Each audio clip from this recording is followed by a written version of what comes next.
नमस्कार, मैं हेमंत स्वामी प्रस्तुत कर रहा हूँ आरबीएससी पाठ्यक्रम के अंतर्गत कक्षा 10 की हिंदी का प्रथम अध्याय सूरदास के पद।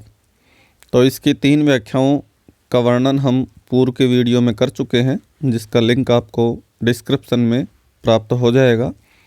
अब चौथे पद की व्याख्या करते हैं।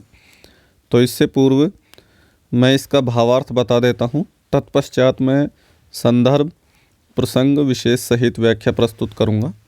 तो आइए शुरू करते हैं।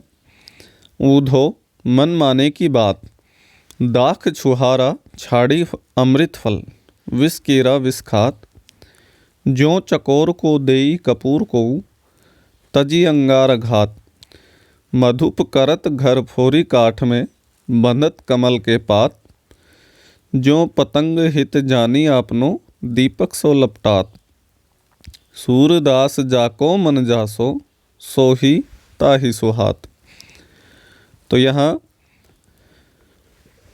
गोपियाँ कह रही हैं उद्धव से, जब उद्धव बार बार उनको निर्गुण ब्रह्मा को अपनाने का संदेश देता है, तो गोपियाँ कुंठित व्याकुल होकर कह रही हैं कि हे उद्धव, हम तो वही करेंगे जो हमारे मन में है, अर्थात जो सबके अपने अपने मन के मानने की बात है, जिसको जो अच्छा लगता है, जिसको जो जैसा भाता है, उसको वही सुहाता है, वही अच्छा लगता है। तो उसी प्रकार से विभिन्न उदाहरणों के माध्यम से गोपियाँ अपनी एकनिष्ठ भक्ति व्यक्त कर रही हैं। तो गो कहती हैं कि उद्धव अर्थात हे उद्धव, मन माने की बात, कि ये तो अपने अपने मन के मानने की बात है, जिसको जैसा अच्छा लगता है उसको वही सुहाता है। तो हमें श्री कृष्ण प्रिय हैं, चाहे वो जैसे भी हों। तो इससे विभिन्न उदाहरणों से उनकी एकनिष्ठ भक्ति व्यक्त हुई है। देखिए, प्रथम उदाहरण दिया है, दाख छुहारा छाड़ी अमृत फल, विष कीरा विष खात। तो दाख और छुहारा ये दोनों ही क्या होते हैं? ये सूखे मेवे होते हैं। दाख किशमिश, छुहारा छाड़नी मतलब छोड़कर, अमृत फल, विष कीड़ा जो विष खाता है उसको विष कीड़ा कहते हैं। कि विष कीड़े की ये विशेषता होती है कि वो दाख अर्थात किशमिश और छुहारे जैसे अमृत फलों को छोड़कर विष खाता है। तो ये तो अपने अपने मन के मानने की बात है। फिर अगला उदाहरण दिया है कि जो चकोर को देई कपूर को, तजी अंगारा घात। कि जैसे चकोर पक्षी को कोई शीतल कपूर ही क्यों न दे, लेकिन उसे त्याग कर, उसे छोड़कर वह जलते हुए अंगारे खाता है। आघात का तात्पर्य है जलते हुए। तो ये भी अपने अपने मन के मानने की बात है। और बताया कि मधुप करत घर फोरी काठ में, बंधत कमल के पात। मधुप अर्थात भ्रमर, करत करता है घर फोरी काठ में, घर फोड़कर मतलब घर बनाता है, फोड़कर काठ में, काष्ठ को फोड़कर, लकड़ी को फोड़कर, बंधत कमल के पात, लेकिन वो कमल के कोमल पत्तों में बन जाता है। कि भ्रमर जो होता है वो कठोर काष्ठ को भी फोड़कर अपना घर बना लेता है, किंतु वह कमल के कोमल पत्तों में बन जाता है। तो ये तो अपने अपने मन के मानने की बात है। ज्यों पतंग हित जानी आपनो, दीपक सो लपटात। जैसे पतंगा कीट होता है जो वर्षा ऋतु में आता है, तो पतंगा कीट दीपक की लौ में अपना हित जानकर वह उससे लिपटकर अपना प्राण त्याग देता है। तो पतंगा कीट जो होता है वो दीपक की लौ के चारों तरफ लिपटता रहता है और उसी से लिपटकर अपने प्राण त्याग देता है। तो पतंगे को दीपक से प्रेम है।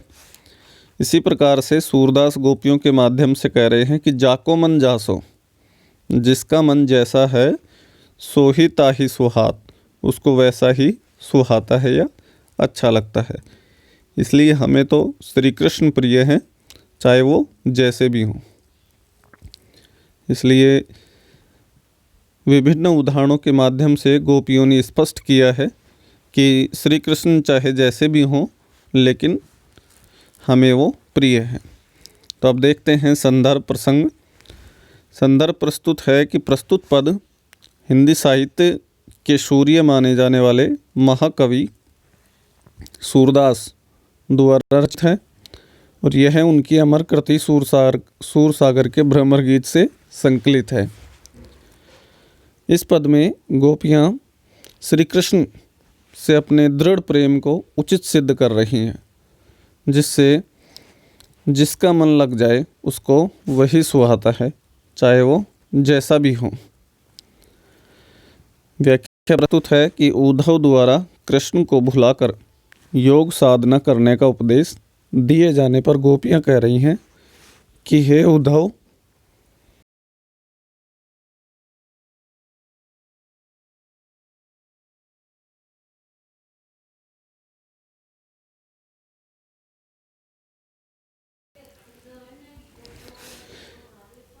हे उद्धव, कृष्ण जैसे भी हैं हमें प्रिय हैं। यह तो मन के मानने की बात है। जिससे मन लग जाए वही प्यारा लगता है। उसे व्यक्ति कष्ट पाकर भी प्रेम करता है, अपनाता है। गोपियाँ कहती हैं कि संसार में अंगूर और छुहारी अर्थात किशमिश और छुहारे जैसे अमृत फलों के समान मधुर फल हैं, किंतु विष का कीट या विष कीड़ा इन सब को ठुकरा कर त्याग कर विष को ही खाता है। उसका मन विष से लगा हुआ है। चाहे चकोर को कोई सुगंधित और शीतल कपूर चुगाए, पर वह उसे त्याग कर झुलसा देने वाले अंगार को ही खाता है। तो इस उदाहरण से व्यक्त होता है गोपियों की एकनिष्ठ भक्ति। फिर उदाहरण दिया है कि भोरा